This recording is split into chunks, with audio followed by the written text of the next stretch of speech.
So, the normal ways that all this would work don't work in this world. The piece that's missing, there's two pieces that make up inflation. You have the amount of money that's in an economy, which is M2 money supply, and then you have the velocity of money that's moving across, how many times that dollar is exchanging hands across an economy.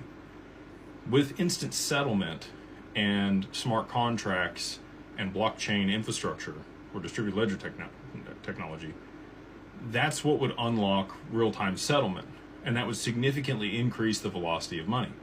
So if you were to do that, then you could reduce M2 money supply while also lowering interest rates.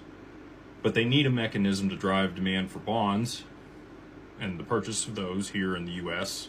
In the past they've done wartime bonds and other things to incentivize the public to do it. With the stablecoin issuance and the banks doing that at scale, they will be the buyers of those bonds as they flow back here. And that will stabilize the bond market. And we'll be able to pull ourselves out of this crash and not move into a depression. If you ever read The Fourth Turning, you probably understand this. It's about socioeconomic cycles and how they coincide with, currency regimes and cycles.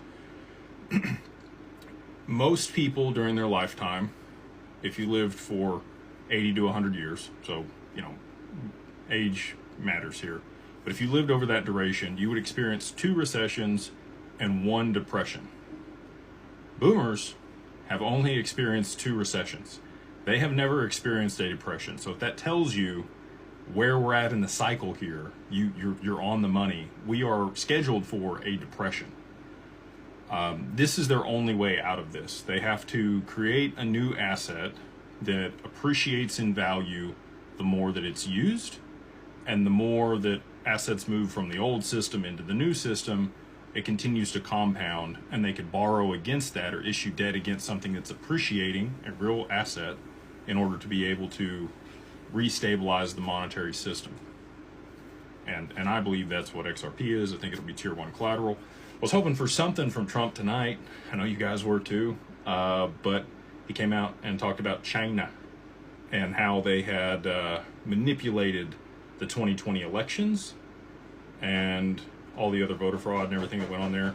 Still continue to advocate for the SAVE Act, right, for that to get passed, where, and even as Trump was leaving office, they actually filed for a blockchain voting patent through the U.S. Post Office.